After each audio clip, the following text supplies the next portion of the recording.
Hello students, आप सभी को पंकज सर की पाठशाला में स्वागत है। तो आज मैं आप लोगों को वेक्टर्स का एक बहुत ही अच्छा वीडियो लेके आया हूँ, जिसमें मैं आपको वेक्टर से सारे रिलेटेड जितने भी कॉन्सेप्ट्स हैं मैं सिखाऊंगा और इसके जितने भी क्वेश्चंस हैं जो फिजिक्स में आते हैं वो मैं इस वीडियो में आपको सिखाऊंगा। ओके। और हाँ, जो आज मेरे चैनल पे जो नए आए हैं वो प्लीज़ मेरे चैनल को सब्सक्राइब कर दें और बेल नोटिफिकेशन आइकन को दबा दें, जिससे मेरे जो भी अगला वीडियो आएगा वो सबसे पहले आपको नोटिफिकेशन मिल जाएगा। और हाँ, अगर आज का वीडियो अगर आपको अच्छी लगेगी तो प्लीज़ वीडियो को लाइक करिएगा और अपने दोस्तों में शेयर करिएगा। ओके, तो चलिए आज का वीडियो स्टार्ट करते हैं और सीखते हैं वेक्टर्स। चलिए स्टार्ट करते हैं वेक्टर सीखना। ओके, तो हेडिंग लगा लेंगे वेक्टर्स। आप लोगों को पता होगा वेक्टर क्वांटिटी क्या होती है। तो those quantity which has magnitude as well as direction, जिनका क्या होता है, मैग्नीट्यूड भी होता है साथ में डायरेक्शन भी होता है, उसको क्या बोलते हैं, वेक्टर क्वांटिटीज बोलते हैं। राइट है। ओके, अब एक बात बताना, यानी वेक्टर्स क्या होता है, जिसके पास मैग्नीट्यूड भी होगा और डायरेक्शन भी होगा। राइट है। ओके, नाउ अब इसको डिनोट कैसे करते हैं, क्योंकि फिजिक्स में वेक्टर्स को डिनोट करना होता है और उस पर बहुत सारे क्वेश्चंस आते हैं। तो देखें वेक्टर्स को डिनोट कैसे करते हैं। तो वेक्टर्स को एक एरो से डिनोट करते हैं। राइट है। किससे डिनोट करेंगे, वेक्टर को एक एरो से डिनोट करेंगे। और ये जो एरो का ये जो पीछे वाला भाग है इसको बोलते हैं टेल, आगे वाला भाग को बोलते हैं हेड। ओके, अच्छा, ये जो वेक्टर्स का ये जो एरो का लेंथ है ये इस वेक्टर का मैग्नीट्यूड बताएगा। क्या बताएगा, मैग्नीट्यूड। और मान लो ये ए वेक्टर है। राइट है, ए को डिनोट कर रहा है, ए कोई वेक्टर क्वांटिटी है, जैसे फोर्स, एक्सीलरेशन, ये सब वेक्टर है ना। तो ए कोई एक वेक्टर है, इसको बताने के लिए ऊपर में एक एरो दे देते हैं। एरो जरूरी नहीं है कि ये इसी डायरेक्शन को बता रहा है, बस एक एरो ऐसे बैठा देते हैं और इससे मैं पहचान जाऊंगा कि ये एक वेक्टर क्वांटिटी है। तो ये पूरा एक वेक्टर का एक रिप्रेजेंटेशन है। राइट है। क्या से, तो एक एरो हेड से दिखाते हैं। एरो की लंबाई उसकी मैग्नीट्यूड बताती है और इसकी एरो का जो पीछे वाला भाग उसको टेल बोलते हैं और आगे वाले भाग को हेड बोलते हैं। राइट है। अच्छा, अब एक बात बताना आप, तो इस तरह से मुझे क्या समझ में आया कि एक वेक्टर के पास क्या होता है, मैग्नीट्यूड भी होता है और एक डायरेक्शन, प्रॉपर डायरेक्शन होता है। जैसे मैं ये ऐसा वेक्टर हो गया। राइट है, तो ये किसको डिनोट कर रहा है, इस डायरेक्शन को डिनोट कर रहा है। मैं ऐसा बना दूं, ये किसको डिनोट करेगा, इस डायरेक्शन को डिनोट करेगा। मैं ऐसा बना दूं, किस डायरेक्शन डिनोट करेगा, ऐसा डायरेक्शन को डिनोट करेगा। राइट है ना। मैं अच्छा, कभी भी मैं अगर क्रॉस बता दूं तो क्रॉस और डॉट, देखो इस सारे प्लेन में मैं एरो के जरिए दिखा सकता हूं। इस प्लेन के परपेंडिकुलर मैं कैसे बताऊंगा, तो क्रॉस का मतलब आप लोग ऐसे याद रखना, ट्रेन के पीछे देखिएगा क्रॉस साइन होता है, तो वो पीछे वाला हमेशा आपसे दूर जाता है, मतलब ये वेक्टर जो है ये इनवर्ड को बता रहा है, यानी इस प्लेन के इनवर्ड डायरेक्शन ऐसा जा रहा है वेक्टर। राइट है। और कहीं पे डॉट बता दूं, डॉट का मतलब आउटवर्ड, यानी वेक्टर इस प्लेन से बाहर की तरफ आ रहा है। कैसा आ रहा है, बाहर की तरफ, मतलब ऐसा आ रहा है प्लेन की तरफ। राइट है। तो इस प्रकार से हम लोग पहले वेक्टर को डिनोट करते हैं। इस प्लेन में कहीं भी किसी भी डायरेक्शन को बताना है, आप एरो के जरिए, एक एरो हेड के जरिए आप दिखा सकते हैं वेक्टर का डायरेक्शन। अगर इस प्लेन के परपेंडिकुलर बतानी है तो आपको क्रॉस या डॉट करके बताना है। राइट है। अच्छा, अब आता है types of vector.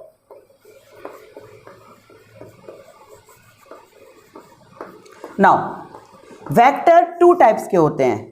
Number 1 polar vector और नंबर 2 एक्सियल वेक्टर। अब आप सुनो, पोलर वेक्टर किसको कहते हैं, जिसके पास हेड और टेल होगा, मतलब क्या, एक इनिशियल पॉइंट होगा, एक टर्मिनल पॉइंट होगा। यानी एक एरो हेड से जिसको दिखाते हैं वो सब और कुछ नहीं होता है, वो क्या होता है, पोलर वेक्टर होता है। यानी पोलर वेक्टर के पास क्या होगा, टेल होगा और हेड होगा। राइट है, हेड होगा, तो वो क्या डिनोट करेगा, पोलर वेक्टर कहेगा। राइट है। तो इसका एग्जांपल क्या है, जैसे एक्सीलरेशन, ठीक है, वेलोसिटी, फोर्स, राइट है। ये सारे जितने भी क्वांटिटी है ये सबको हम लोग एरो हेड से दिखाते हैं, और ये सब कौन सा वेक्टर बन गया? पोलर वेक्टर बन गया। कौन सा वेक्टर है? पोलर वेक्टर अच्छा, एक्सियल वेक्टर, ये एक्सियल वेक्टर के पास कोई टेल या हेड नहीं होता है। मान लो ये एक्सिस है, एक्सिस, और इसको चारों बगल एक वेक्टर है, राइट है, ऐसा करके सर्कुलर में घुमा दिया। जैसे अगर आप मतलब क्या एक सर्कुलर लूप बनेगा, कौन सा लूप बनेगा? सर्कुलर डायरेक्शन में बनेगा। मतलब आप कर्ल रूल से निकालेंगे इसको, आप लोग right hand curl rule, right hand curl rule से जिस वेक्टर की डायरेक्शन निकालते हैं वो सब वेक्टर एक्सियल वेक्टर बन जाती है। जैसे आप मैग्नेटिज्म निकालेंगे, मैग्नेटिज्म 12 की चैप्टर है, मैग्नेटिज्म के डायरेक्शन आप लोग राइट हैंड कर्ल रूल से निकालते हैं, वो क्या बनता है? वो एक एक्सियल वेक्टर बनता है। अच्छा, जैसे जितना भी आप एंगुलर वेलोसिटी है, एंगुलर जितना भी क्वांटिटी है, एंगुलर मोमेंटम है,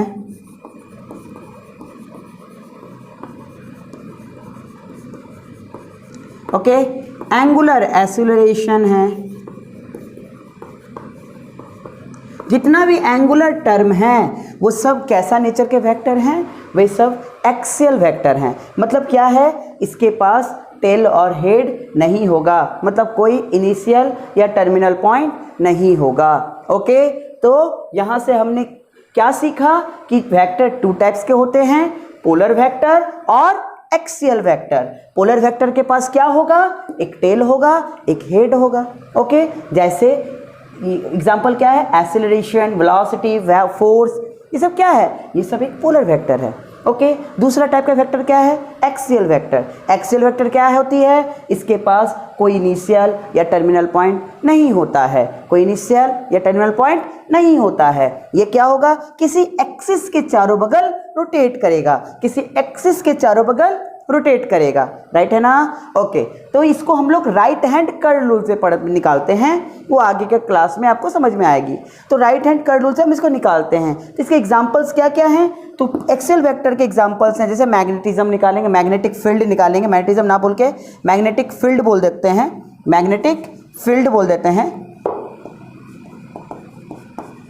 angular velocity, angular momentum, angular acceleration, ये सब जितने भी एंगुलर टर्म है सबको हम लोग कैसे निकालते हैं? राइट हैंड कर्ल रूल से निकालते हैं, राइट है ना?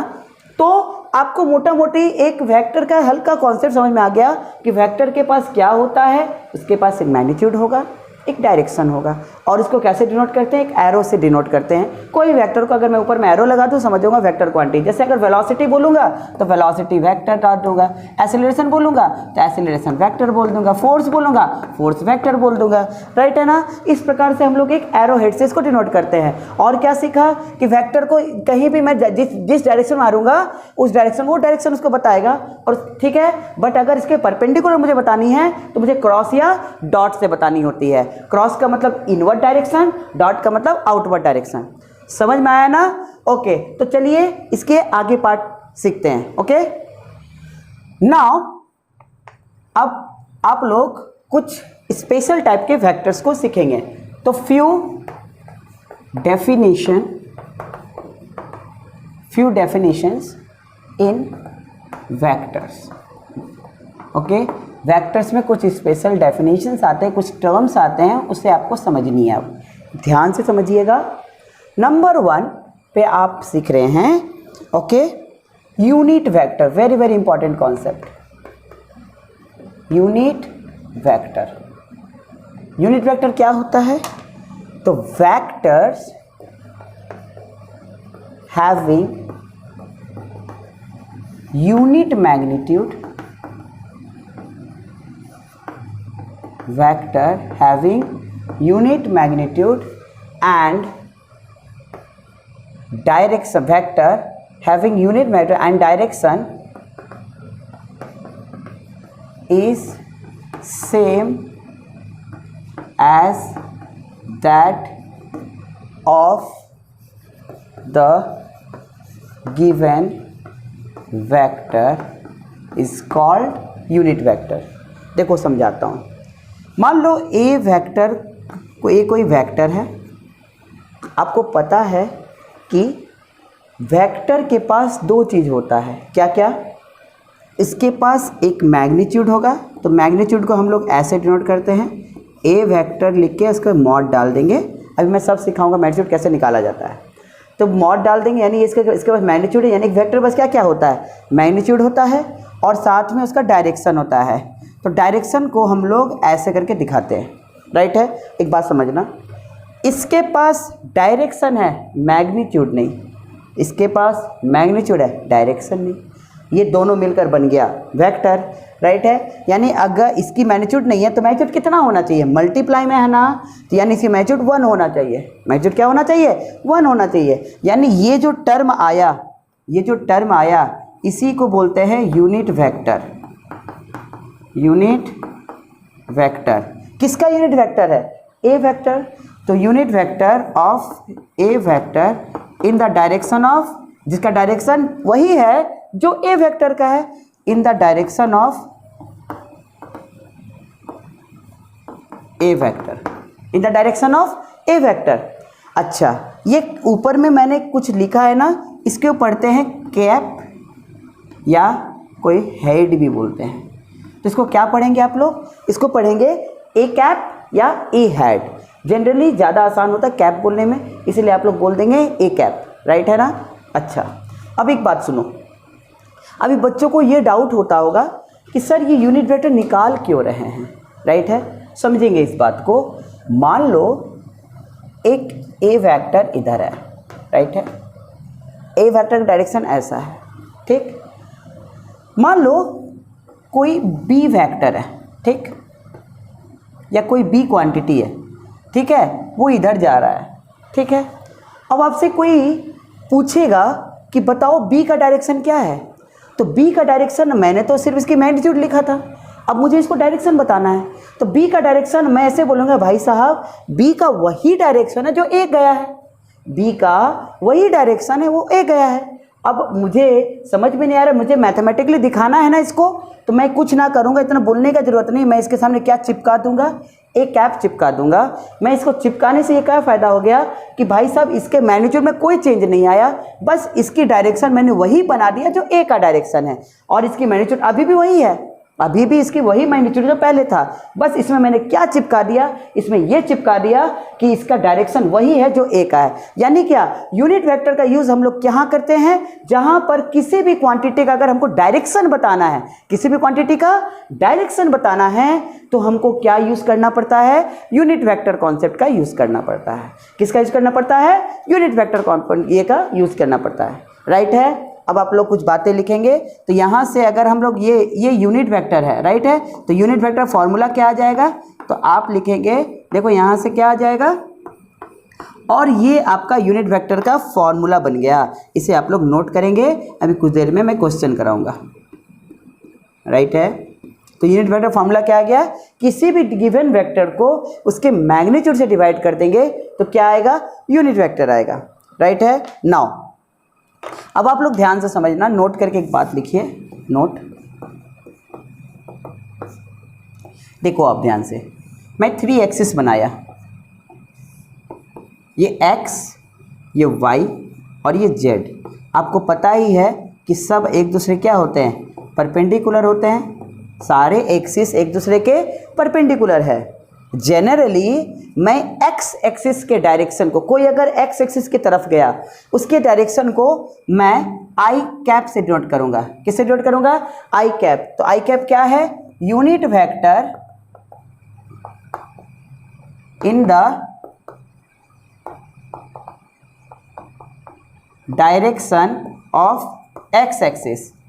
तो i कैप क्या है, in the direction of x axis, यानी i कैप क्या है, यूनिट वेक्टर है जो x एक्सिस के डायरेक्शन को बताएगा। यानी जब जहां भी हम लोग i कैप लगा दूं, यानी वो किसकी डायरेक्शन को बताएगा, वो बताएगा x एक्सिस के डायरेक्शन को, राइट है। सिमिलरली j कैप किसको बताएगा, y एक्सिस को बताएगा, और k कैप किसको बताएगा, तो z एक्सिस को बताएगा डायरेक्शन को, राइट है। और ये तीनों क्या है, एक दूसरे के परपेंडिकुलर है, इसीलिए i कैप, j कैप और k कैप को rectangular component of the vector कहते हैं, रेक्टेंगुलर कंपोनेंट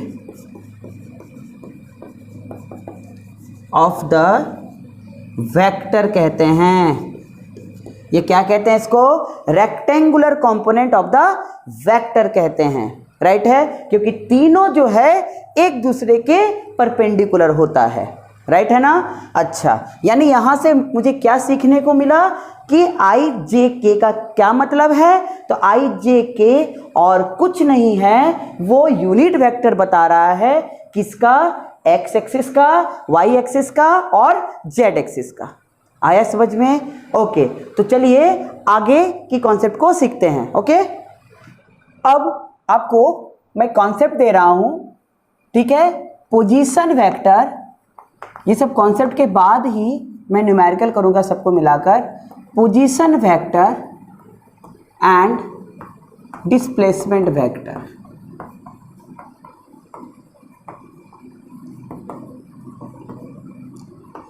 अब आप लोग समझना एक बात को, ध्यान से समझना।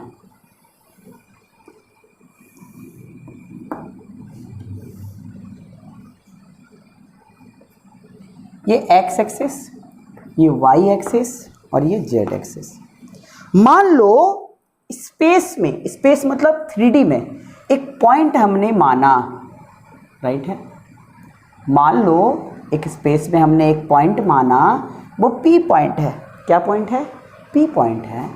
इस पॉइंट को मैं एज्यूम कर रहा हूँ ये 2 है, 7 है और 1 है। मतलब उसकी एक्स एक्सिस क्या है? 2 है, एक्स पॉइंट 2 है, वाई कोऑर्डिनेट 2 7 है और जेड कोऑर्डिनेट 1 है। ओके, नाउ अब अगर कोई आपसे पूछे, ये ओरिजिन है, कोई अगर आपसे पूछे इसकी पोजीशन क्या है, तो पोजीशन हमेशा ओरिजिन से मापा जाता है। किससे मापा जाता है? ओरिजिन से मापा जाता है। मैं ओरिजिन पे खड़े होके उसको देखूंगा, ठीक है, उसे मिला दो ओरिजिन से, राइट है। तो ओरिजिन से उस पॉइंट की दूरी, मतलब जो वेक्टर बना, वही कहलाता है पोजीशन वेक्टर। मैं इसको R1 से डिनोट कर रहा हूँ। यानी क्या समझ में आया कि R1 वेक्टर, ठीक है, ये क्या है? पोजीशन वेक्टर ऑफ, क्या है?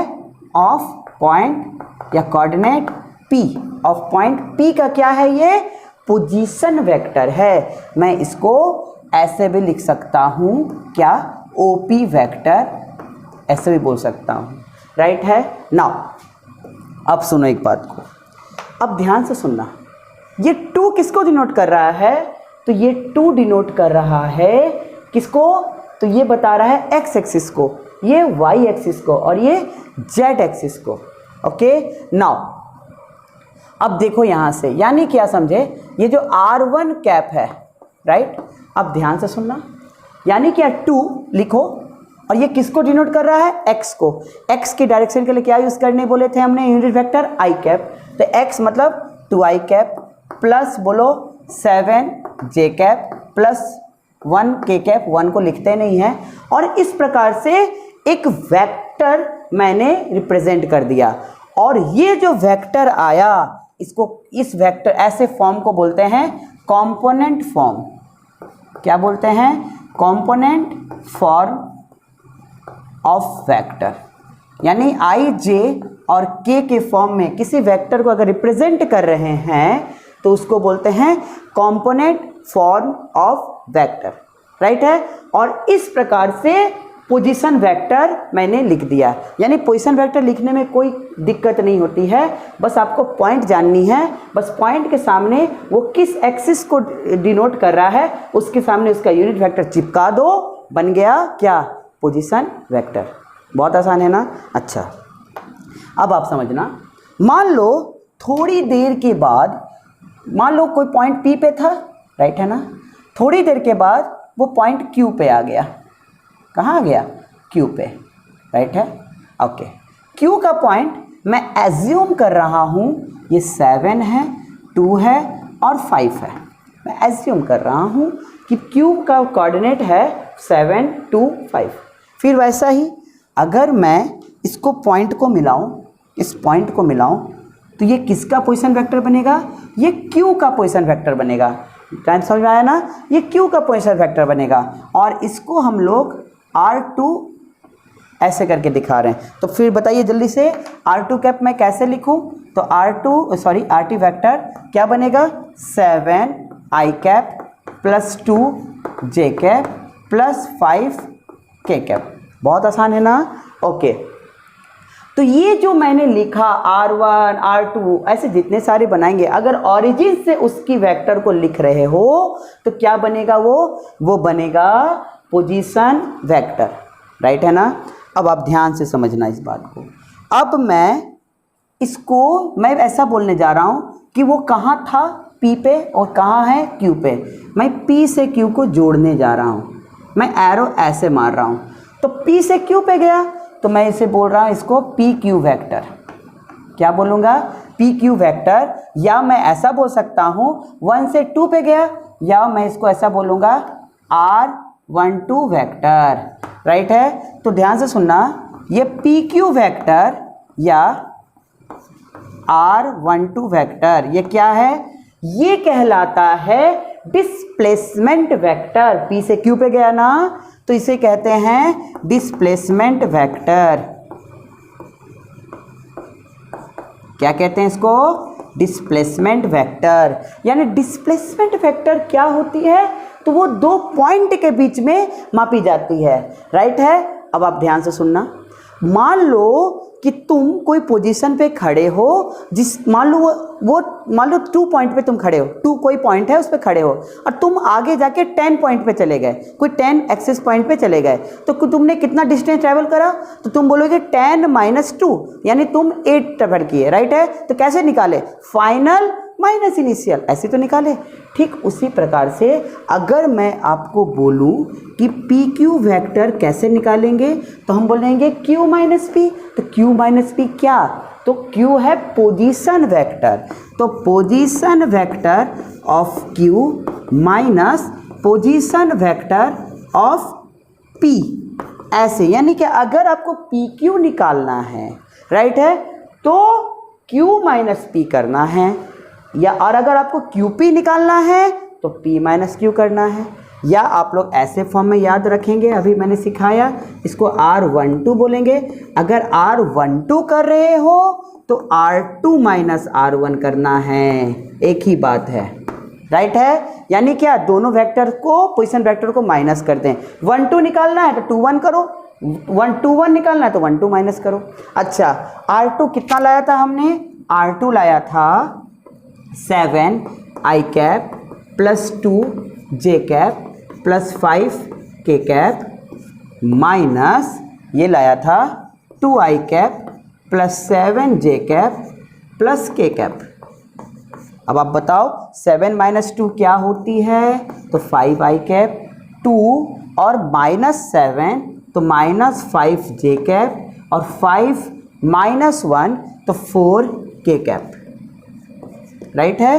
तो ये जो वेक्टर आया यही PQ वेक्टर है या R12 वेक्टर है, राइट है ना? अच्छा, तो ये मुझे क्या समझ में आया? अब ध्यान से सुनना, अभी मैं आपको आगे कॉन्सेप्ट दूंगा, ठीक है? ठीक है, तो देखो कि अगर मैं किसी का एरो पलट दूं, राइट है, तो उसमें उसकी मैग्नीट्यूड में कोई चेंज नहीं होगा, बस वो साइन में चेंज हो जाएगा। खैर वहां पर मैं जब कॉन्सेप्ट बताऊंगा तो इसको हल्का सा डील कर लूँगा। ओके, फिलहाल आपको यहाँ पे क्या समझ में आया कि मैं पोजीशन वेक्टर कैसे निकालता हूँ और डिस्प्लेसमेंट वेक्टर कैसे निकालता हूँ, ठीक है? अब छोटा सा कॉन्सेप्ट और सीख लेंगे। क्या सीखेंगे? तो मॉड्यूलस कैसे निकालते हैं, मॉड्यूलस, ठीक है, या मैग्नीट्यूड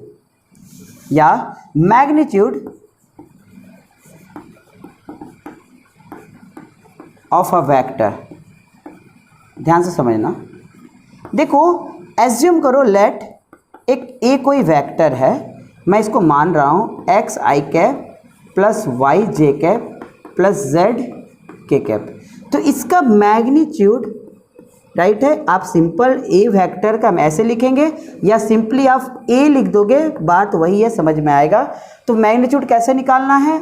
अंडर रूट इसका जो x ये जो स्केलर कंपोनेंट है, इसका स्क्वायर प्लस इसका स्क्वायर और प्लस इसका स्क्वायर, आप सबका स्क्वायर करके ऐड करके अंडर रूट मार देना, क्या निकलेगा? मैग्नीट्यूड निकल जाएगा। यहाँ देखेंगे आप लोग, फॉर एग्जाम्पल अगर मैं मानता हूँ कि A vector 2i cap minus 3j cap minus k cap है, राइट है ना। नाउ अगर मैं आपको बोलूँ इसका मैग्नीट्यूड निकालो, तो आप क्या बोलोगे? सर ये बहुत आसान है, 2 का स्क्वायर, ठीक है, समझ हड़बड़ नहीं करना। देखो प्लस माइनस 3 का स्क्वायर, क्योंकि इसका सन माइनस है, माइनस मत कर देना, कभी भी वेक्टर माइनस नहीं प्लस ही होता है। यहाँ y की जगह -3 है, तो -3 का स्क्वायर प्लस -1 का स्क्वायर, यानी कुछ समझ में आया? आपको प्लस माइनस से कुछ लेना देना नहीं है, बस वो डाटा उठाएं, स्क्वायर कर दे, जोड़ दे, ताकि वो माइनस का स्क्वायर प्लस ही होने आना है। तो क्या हो जाएगा? 4 + 9 और +1 का रूट, यानी कितना आ जाएगा? √14, यानी क्या इसका मैग्नीट्यूड √14 हो जाएगा। ठीक है, ये गलती मत करना, अगर माइनस होगा तो माइनस मत डालना, वो माइनस के इनडायरेक्टली तुमको प्लस ही हो जाना है। तो चुपचाप से कुछ नहीं करना होता है, जो भी आपको यहाँ पे वैल्यू दिखेगा उसका स्क्वायर करके सम करके रूट मार देना, क्या आ जाएगा? उसकी मॉड्यूलस वैल्यू आ जाएगा, उसकी मॉड वैल्यू मैग्नीट्यूड आ जाएगा, राइट है। तो इस प्रकार से कोई भी वेक्टर का हम लोग क्या निकालते हैं? मॉड निकालते हैं, राइट है। तो चलिए आगे की कॉन्सेप्ट सीखते हैं। तो हमने ये पोजीशन वेक्टर और डिस्टेंस वेक्टर निकाल लिया था, ओके। नाउ अब आप ध्यान से देखना, अगर मैं आपको बोलूं, समझना आप, मैं क्वेश्चन को एक करने जा रहा हूं, ओके। अगर मैं बोलूं कि find, okay, unit vector in the direction of, okay, PQ vector, in the direction of PQ vector, या PQ को मैं क्या बोलता हूँ? R12 बोल रहा हूँ, एक ही बात है, ठीक है। इस पे मुझे क्या निकालना है? Unit vector. यहाँ से आप यूनिट वेक्टर भी सीखेंगे कैसे निकालना है। तो मैंने क्या सीखा था कि PQ वेक्टर का क्या निकालना है? यूनिट वेक्टर निकालना है, तो ये होगा PQ vector by PQ vector का क्या? मैग्नीट्यूड, राइट है ना। अच्छा, सबसे पहले PQ वेक्टर का मैग्नीट्यूड निकाल लेते हैं, एक ही बात है, यही है PQ वेक्टर, यही है PQ वेक्टर, राइट है, ठीक है, यही PQ vector. Now PQ vector का हम लोग क्या निकाल रहे हैं? मैग्नीट्यूड। क्या हो जाएगा बोलो? 5 स्क्वायर प्लस -5 का स्क्वायर प्लस 4 का स्क्वायर, क्या आ जाएगा? 25 + 25 + 16, तो 50 और 66, ठीक है। तो √66 इसकी यूनिट लिख देंगे, तो इसकी मैग्नीट्यूड आई। तो therefore unit vector in the direction of PQ vector क्या आ जाएगा? PQ वेक्टर क्या आया था? तो 5i cap minus 5j cap plus 4k cap बटा √66, तो क्या आ जाएगा? तो आ जाएगा 5/√66 i cap minus 5/√66 j cap plus 4/√66 k cap. तो ये जो वेक्टर आया है, ये जो इसका मैग्नीट्यूड कितना आएगा? 1 आएगा, और इसका डायरेक्शन वही है जो PQ का डायरेक्शन है। यानी क्या? इस वेक्टर को मैं हर जगह चिपका सकता हूँ, जिसका डायरेक्शन PQ के डायरेक्शन में होगा, मैं उसको यूज़ कर सकता हूँ जहाँ भी, और इसको दर्शा सकता हूँ, राइट है। तो ये मैंने इस क्वेश्चंस को किया कि कैसे किसी भी गिवन वेक्टर का हम लोग क्या निकालते हैं? यूनिट वेक्टर निकालते हैं, ओके। तो चलिए कुछ और वेक्टर्स के टाइप को सीखते हैं, ओके। तो चलिए अगला टाइप का वेक्टर सीखते हैं, और वो है equal vector, okay. Now 2 vectors are said to be equal if they have equal magnitude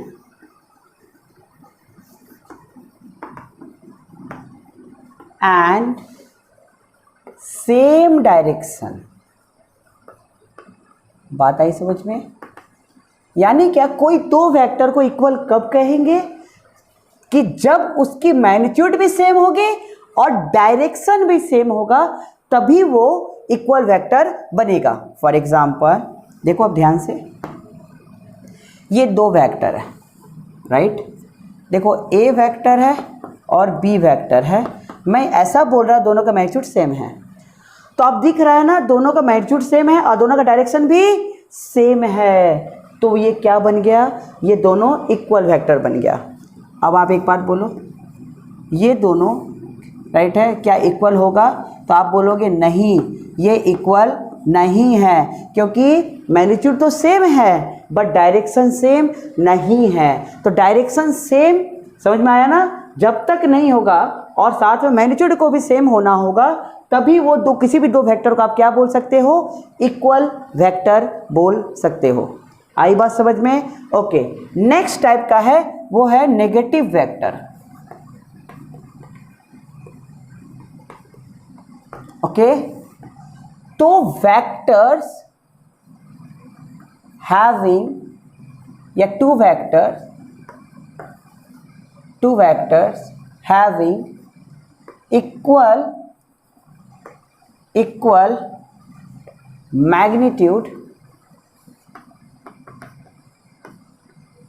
equal magnitude but opposite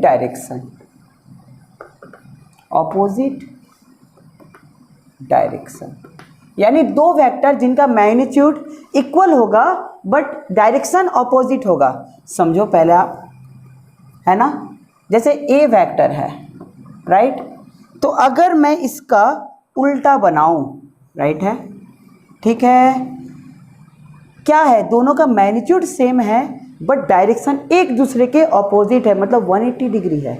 तो आप ये जो दूसरा वेक्टर है, इसको मैं एक माइनस साइन से डिनोट करूंगा और इसी को बोलता हूँ नेगेटिव वेक्टर। यानी अगर मैं किसी वेक्टर के सामने माइनस साइन लगा दूँ, फिर से समझना, किसी वेक्टर के सामने माइनस साइन लगा दूँ तो वो उसकी सिर्फ डायरेक्शन बदल देती है, उसकी मैग्नीट्यूड बदलता नहीं है। तो याद करो, पीछे में मैंने पी क्या लिखा था? R12 ऐसा दिया था ना। अगर मैं R21 बोलूँ, क्या बोलूँ? यानी क्या, डायरेक्शन बदल दूँ। यानी कि अगर मैं R21 बोलता, ठीक है, तो R21 वेक्टर और कुछ नहीं होता, ये माइनस R21 होता, क्योंकि माइनस सिर्फ ये दर्शा रहा है कि इन दोनों का डायरेक्शन उल्टा है एक दूसरे का, राइट है? बाकी मैग्नीट्यूड वाइज दोनों सेम चीज़ है। यही मैं पीछे आपको बताना चाह रहा था कि अगर वहाँ पर पी क्यू वेक्टर ना लेके क्यूपी वेक्टर बोलता पीछे के कॉन्सेप्ट में, तो वहाँ बस मैं माइनस चिपका देता, मेरा पूरा वेक्टर आ जाता, मुझे पूरा सॉल्व करने की ज़रूरत नहीं होती है। ठीक है, यानी क्या समझ में आया कि किसी भी वेक्टर के सामने अगर तुम माइनस लगा देते हो, ठीक है, तो यानी उसकी मैग्नीट्यूड नहीं बदलेगा, क्या बदलता है? सिर्फ डायरेक्शन बदलता है। और ये जो वेक्टर आया इसी को बोलते हैं नेगेटिव वेक्टर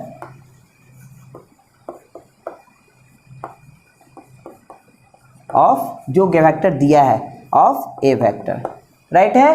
तो यहां से हमने दो टाइप के वेक्टर सीखा, एक इक्वल वेक्टर और एक नेगेटिव वेक्टर। ओके, तो चलिए अगला वेक्टर को सीखते हैं। नाउ अब आप देखेंगे, देखो ध्यान से, को initial vector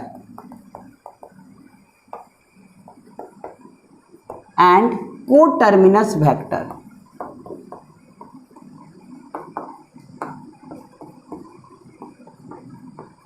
okay okay, now देखो, अगर दो वेक्टर या दो से ज्यादा, जितना भी वेक्टर है जिसका इनिशियल पॉइंट सेम है, okay, vectors having initial point same, लिखना चाहते हैं लिख लेंगे, vectors having initial point common, okay, initial point common, एक से ज्यादा वेक्टर भी हो सकता है, नोन एज को इनिशियल वेक्टर। क्या कहते हैं?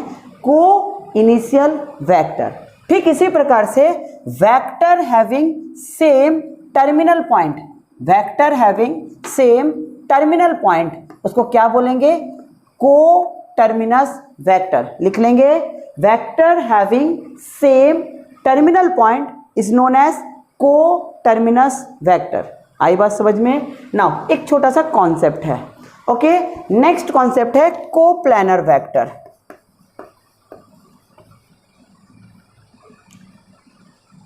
Now vectors lie in the same plane are known as coplanar vector.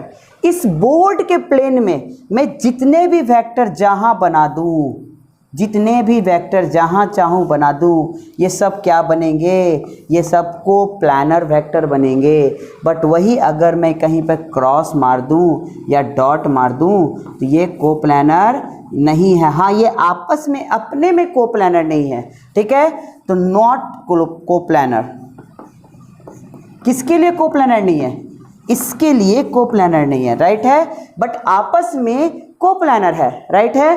तो ये आपस में कोप्लैनर है, ये लोग आपस में कोप्लैनर है, बट ये इसका कोप्लैनर नहीं है और ये इसका कोप्लैनर नहीं है, राइट है। तो यहां से क्या सीखने को मिला? को इनिशियल वेक्टर, को terminus vector, coplanar vector, right है। अब हम लोग एक छोटा सा कॉन्सेप्ट सीखते हैं, वो है multiplying a vector by a scalar, ध्यान से समझना। एक कोई वेक्टर है, A vector, right, okay. Now मैं आपको बताता हूं कि मैं बोल रहा हूं कि 2a वेक्टर क्या होगा। मल्टीप्लाई कर रहे हैं ना, 2 मतलब इसकी डायरेक्शन में कोई चेंज नहीं होगा। स्केलर उसकी डायरेक्शन में कोई चेंज नहीं करता है। यानी क्या चेंज करेगा? जितना से स्केलर से मल्टीप्लाई करोगे वो उसकी जो मैग्नीट्यूड उतना टाइम्स ये बढ़ा देता है, राइट है। यानी क्या करना है? यानी अब इसकी मैग्नीट्यूड 2 गुना हो जाएगा। यानी अब ये इसकी मैग्नीट्यूड, ये 2a वेक्टर का है और इसके मैग्नीट्यूड। सेम केस अगर मैं इसको बोलता कि ये मान लो 3/4 है, ठीक है। तो 3/4 यानी कि पहले का 3/4 हो जाएगा। यानी ये 3/4 पहले के तुलना से 3/4 साइज का हो जाएगा। यानी क्या? स्केलर कुछ उसका चेंज नहीं करेगा डायरेक्शन को, सिर्फ उसके मैग्नीट्यूड को चेंज करता है। यानी किसी भी वेक्टर को अगर हम किसी स्केलर से मल्टीप्लाई कर रहे हैं तो उसकी मैग्नीट्यूड को चेंज करता है, डायरेक्शन को चेंज नहीं करता है, राइट है ना। ये बहुत ही इंपॉर्टेंट कॉन्सेप्ट है, ठीक है। तो चलिए आगे की कॉन्सेप्ट को सीखते हैं। नाउ नेक्स्ट कॉन्सेप्ट सीखते हैं कोलिनियर वेक्टर। तो वेक्टर्स हैविंग इक्वल और अनइक्वल मैग्नीट्यूड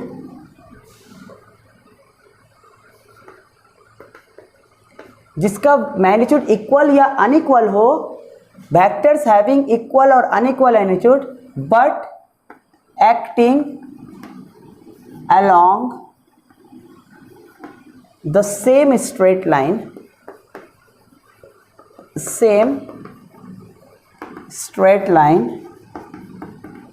या सिंपली बोल सकते हैं आर पैरेलल होना होगा उनको, ठीक है। तो उसे क्या बोलेंगे? कोलिनियर वेक्टर बोलेंगे। जैसे देखो आप ध्यान से, एक वेक्टर डायरेक्शन जरूरी नहीं है, सिर्फ क्या होना चाहिए, ठीक है, वो पैरेलल होगा तो कोलिनियर, पैरेलल नहीं तो कोलिनियर नहीं। देखो आप ध्यान से, मैं 2 वेक्टर बनाया, राइट है, ए वेक्टर और बी वेक्टर, ठीक है, पैरेलल है ना, यस। कोलिनियर है सर, कोलिनियर का मतलब क्या होता है? कोलिनियर का मतलब तो एक लाइन में होता है, तो आप पैरेलल कैसे बोल दे रहे हो? देखो एक बात बताना है, आप एक बात बताओ, ये वेक्टर इधर जा रहा है कि नहीं जा रहा है, राइट है। आप एक बात बताओ, इस वेक्टर को मैं देखो, इस चौक को आप ध्यान से सुनना, ये चौक कहीं भी जा रहा है, अभी डायरेक्शन का बदला है क्या? नहीं। अच्छा, और अगर मैं इस चौक को नीचे लाके इस पर चिपका दूं ऐसा, तो अभी भी इसका डायरेक्शन और मैग्नीट्यूड नहीं बदला है ना? नहीं। यानी क्या समझे, वेक्टर को इस प्लेन में कहीं भी मैं मूव कर सकता हूं, वेक्टर को इस प्लेन में मैं कहीं भी क्या कर सकता हूं? मूव करा सकता हूँ। शर्त क्या है? शर्त ये है कि उसकी मैग्नीट्यूड और डायरेक्शन नहीं बदलना चाहिए। उसकी मैग्नीट्यूड और डायरेक्शन नहीं बदलना चाहिए। बाकी आप इसको जहाँ ले जाना चाहते हैं वहाँ ले जाइए, आप बेफिक्र होके। ठीक है, तो मैं देखो ध्यान से, मैं इसे मूव करा, मैंने क्या नहीं चेंज कर रहा हूँ इसका, मैं इसका डायरेक्शन नहीं बदल रहा हूँ, ध्यान से देखना। और मैं इसकी मैग्नीट्यूड पे छेड़छाड़ नहीं कर रहा हूँ, बस मैं इसको डायरेक्शन वही रखते हुए मैं इसको लाके चिपका दिया इसको साथ में। अब ये क्या बन गया? देखो ये कोलिनियर बन गया। इसीलिए कोई भी पैरेलल, अगर ये पैरेलल नहीं होता तो मैं जितनी भी मेहनत कर लूँ इसको कोलिनियर नहीं कर सकता। कर सकूँगा? नहीं हो सकेगा। ये एक ही शर्त पे कोलिनियर बन सकेगा जब वो क्या होगा? पैरेलल होगा। यानी क्या समझे? इसीलिए मैंने वहाँ पे पैरेलल लिखा है। ओके, देखो ये भी कोलिनियर ही होगा। क्यों? क्योंकि डायरेक्शन से कोई मतलब नहीं है, बस पैरेलल है, कोलिनियर। राइट है, देखो ये तो कोलिनियर है ही। राइट है, तो आपको कुछ चेक नहीं करना है, बस ये देखो कि वो पैरेलल है तो कोलिनियर, पैरेलल नहीं तो कोलिनियर नहीं, डायरेक्शन से कोई मतलब नहीं है। बात आई समझ में? ओके, तो अब हम लोग क्या सीखेंगे? हम लोग अब जितने भी सारे बेसिक कॉन्सेप्ट था, जितने भी टाइप के बेसिक्स क्या थी, मैं सीख लिया हूँ। अब मैं सिखाने जा रहा हूँ आपको कि किसी भी दो वेक्टर के बीच में एंगल कैसे निकालते हैं और एंगल निकालने का क्या कॉन्सेप्ट है। ओके, तो चलिए सीखते हैं how to find angle between two vectors. Angle between two vectors. अब आप ध्यान से देखना, देखो कभी भी वेक्टर्स का एंगल देखने के लिए या तो उसके दोनों टेल को जोड़ दो या तो दोनों हेड को जोड़ दो। यानी क्या? एंगल्स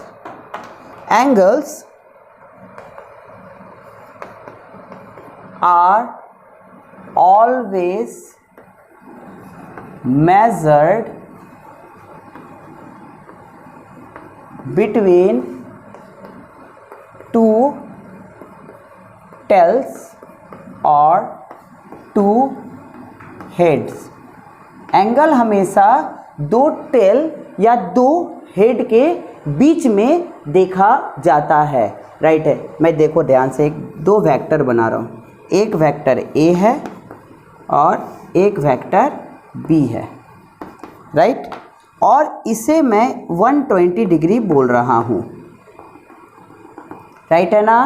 अब आप देखोगे ध्यान से, अब इसके बीच में अगर आपसे एंगल पूछा जाए तो आप फट से बोल दोगे सर 120 डिग्री है। नहीं, यहाँ इसके बीच में एंगल 120 नहीं होगा। क्यों? क्योंकि देखो ये एंगल किसके बीच में बन रहा है? एक का टेल जुड़ा हुआ है, एक का हेड जुड़ा हुआ है, तो ये एंगल नहीं हो सकता है। तो एंगल क्या होगा? तो हमको या तो दोनों का टेल को एक साथ करनी है या तो दोनों को हेड को एक साथ करनी है। तो कैसे करा जाए? मैं अभी बोला था vector can move anywhere in the plane, ठीक है, keeping its magnitude and direction same as previous. तो मैं किसी भी वेक्टर को कहीं भी मूव कर सकता हूँ। क्या शर्त से? क्या शर्त से? कि उसका डायरेक्शन मैग्नीट्यूड ना बदले। तो मैं या तो ए को आगे कर दूँ या तो बी को पीछे कर दूँ, बात बराबर है। चलो ए को आगे ही कर देते हैं। जैसे ए को आगे करा तो ये ए को मैंने आगे करा, ठीक है, और ये ए हट के मैंने आगे कर दिया। तो अब देखो दोनों का टेल और टेल चिपक गया। तो अब ये दोनों, ये जो एंगल आ रहा है इसको बोल सकते हैं ये एंगल है। या आप अगर बी को पीछे करते तो बी ऐसा आ जाता, तब देखो दोनों का हेड मिल जाता, तब ये एंगल बोल देते हैं। राइट है? अच्छा, अब ये एंगल को देखो, ये 120 तो ये पूरा 180 तो कितना होगा? 60। तो यहाँ इनका बीच का एंगल कितना है? 60 डिग्री है। राइट है ना? तो इस प्रकार से मैं किसी भी वेक्टर को मूव करा के क्या निकालता हूँ? एंगल निकालता हूँ। एक सिंपल सा कॉन्सेप्ट है, आप ध्यान से इसको आप लोग समझेंगे और ट्राई करेंगे निकालने को। एक एग्जाम्पल है, देखो मैं एक वेक्टर बनाया ए वेक्टर और इसका एंगल है 45 डिग्री। ओके, नाउ एक यहाँ से एक और सरफेस है, इसका मतलब एक रिजिड सरफेस है। नाउ इस पे मैंने एक वेक्टर बनाया ऐसा, ये बी वेक्टर है और ये 30 डिग्री का है, राइट है। और ये जो सरफेस है ये 60 डिग्री बना रहा है यहाँ से। अब आपका क्वेश्चन है कि बताइए ए और बी के बीच में एंगल क्या है। ठीक है, वीडियो को पॉज करिए और इस क्वेश्चन को ट्राई करिए। ओके, नाउ अब आशा करते हैं कि आप लोग ट्राई कर लिए होंगे क्वेश्चन को। अब देखो, मैं अभी आपको कॉन्सेप्ट क्या बताया कि आप वेक्टर को कहीं भी मूव कर सकते हैं। शर्त क्या है? शर्त ये है कि उसकी डायरेक्शन और मैग्नीट्यूड नहीं बदलना चाहिए। तो मैं क्यों ना ए को इधर खींच के ले आता हूँ और यहाँ पे पहुँचा देता हूँ। ओके, यहाँ पे पहुँचा दिया, राइट है, यहाँ पे पहुँचा दिया। मैंने क्या करा, ए को यहाँ खींच के ले आया। अब ए को खींच के ले आया तो अभी भी एंगल कितना होगा? 45 होगा, क्योंकि मैंने तो सिर्फ मूवमेंट करा। ठीक है, अगर एंगल बदल जाएगा तो मेरा तो वेक्टर का डायरेक्शन ही बदल जाएगा, तो अभी भी एंगल 45 होगा और इसे मैं हटा दिया। अब क्या करता हूँ, अब मैं बी को खींच के यहाँ लाता हूँ, बी को खींच के यहाँ लाता हूँ। तो बी को मैंने खींच के ऐसे ले आया, यही बी वेक्टर है। तो मैंने खींच के सिर्फ लाया, तो अभी भी एंगल कितना बनाना होगा? 30 डिग्री बनाना होगा। अगर ये 30 डिग्री होगा तो ये एंगल कितना होगा? टोटल 60 था, 30 ऊपर बढ़ा तो ये कितना होगा? 30 होगा। तो अब आप ध्यान से देखो, कि अब B और A, यही A था, अब इनके ये देखो दोनों का टेल जुड़ा हुआ है, तो दोनों के बीच में एंगल दिख रहा है ना। तो थीटा क्या दिख रहा है? तो थीटा हो गया 45 + 30, तो यानी कितना हो गया? 75 डिग्री। और इस सवाल का आंसर है। आप लोग एक बात नोट करके लिख लेना, कभी भी वेक्टर का जो एंगल है वो थीटा है, वो 180 डिग्री और 0 डिग्री, राइट है, के बीच में ही लाई करेगा। ओके, तो इस प्रकार से हम कोई भी दो वेक्टर के बीच में एंगल को निकालते हैं by vector shifting method. Okay, क्या शर्त रखना है कि डायरेक्शन और मैग्नीट्यूड को नहीं बदलना है, डायरेक्शन और मैग्नीट्यूड को नहीं बदलना है। ओके, तो अब हम लोग एक वाइटल कॉन्सेप्ट सीखने जा रहे हैं और वो है addition of two vectors. Okay, now addition of two vector.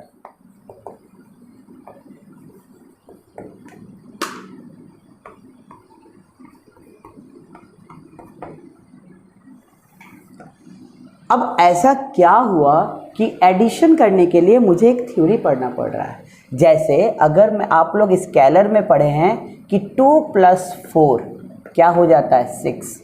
ऐसा कहानी वेक्टर में नहीं होता है। हाँ होता है, एक शर्त है कि दोनों का डायरेक्शन सेम होगा तो हो जाता है। जैसे अगर मैं आपको बोलूँ, मान लो ये 2 को दर्शा रहा है और ये 4 को दर्शा रहा है, ठीक है, डायरेक्शन अलग है ना। अब आप 2 + 4 6 नहीं बोल सकते। हाँ, आप इसको बोल सकते थे कि 2 और 4 यहाँ 6 होगा, राइट। तो ये बेसिक सा था, बट हर समय ज़रूरी है कोलिनियर ही होगा? नहीं, कोलिनियर में अलाउड है, बट याद रखिएगा अगर डायरेक्शन बदल गया तो 2 + 4 6 नहीं होगा। तो सर क्या होगा? तो वही बताने के लिए ये कॉन्सेप्ट को सीख रहे हैं। तो एडिशन ऑफ टू वेक्टर, इसको बताने के लिए 3 लॉ बना है। एक ट्राइंगल लॉ ऑफ वेक्टर, एक पैरेललोग्राम लॉ ऑफ वेक्टर और एक पॉलीगॉन लॉ ऑफ वेक्टर। सब एक ही जैसा चीज़ है, सब में वही चीज़ आता है, कॉन्सेप्ट एक ही है। तो ट्राइंगल में पढ़ेंगे वही जो फॉर्मूला आएगा वही पैरेललोग्राम लॉ ऑफ वेक्टर में आएगा, कोई अंतर नहीं है। नाउ तो पहला लॉ है triangle law of vector addition. Triangle law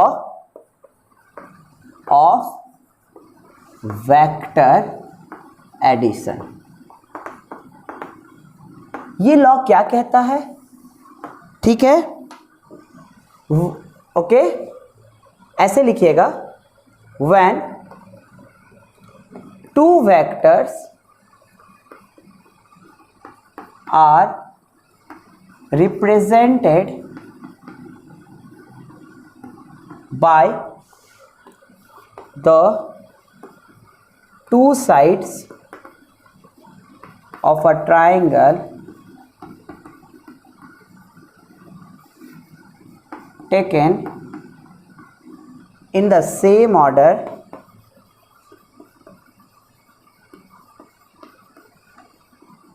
then their resultant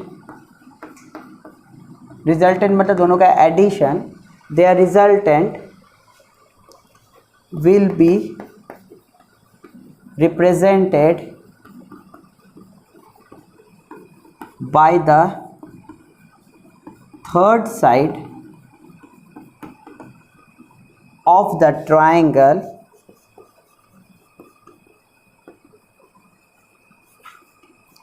taken in the opposite order।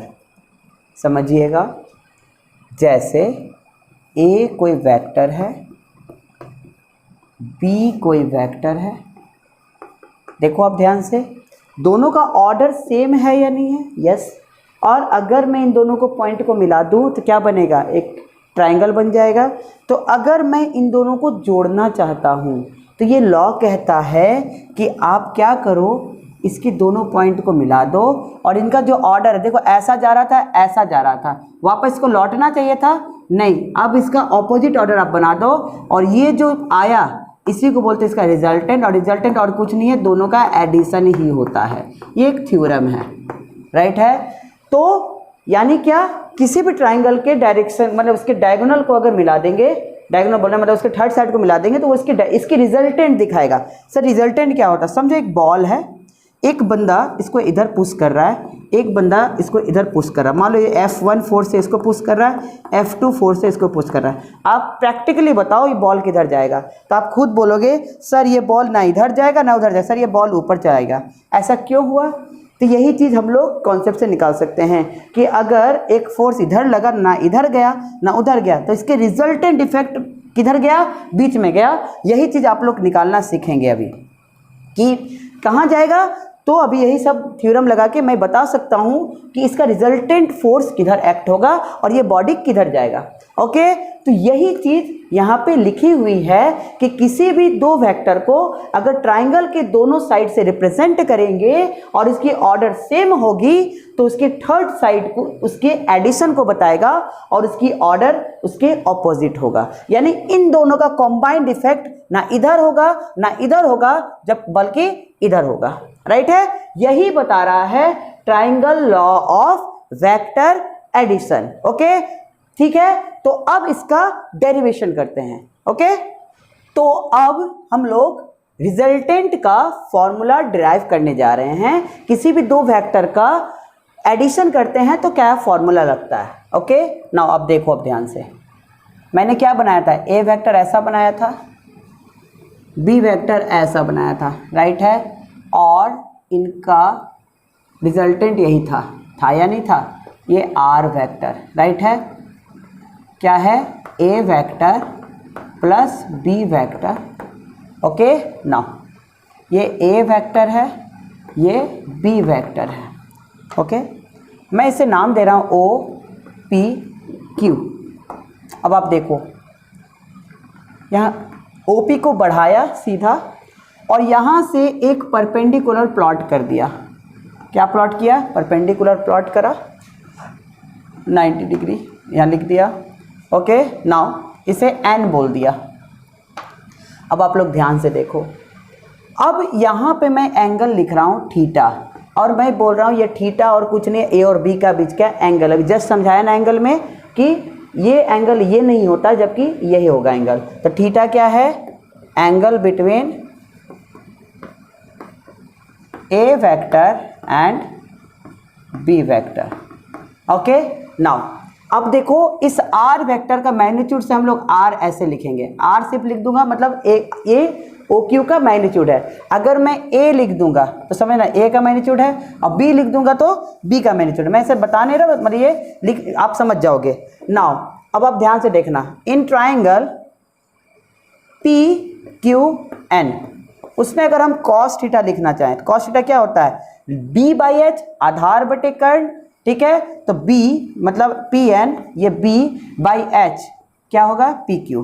तो पी एन तो रहने देते हैं, अभी हमने बोला पी क्यू, उसकी मैग्नीट्यूड क्या होगा? बी होगा। मैं सिंपल बी से डिनोट करूंगा। तो यहाँ से पी एन का वैल्यू क्या आ जाएगा? तो पी एन आ जाएगा B cos theta. Similarly sine theta क्या होगा, पी बाई एच, तो क्यू एन बाई बी, तो क्यू एन क्या आ जाएगा, तो क्यू एन आ जाएगा बी साइन थीटा, राइट है।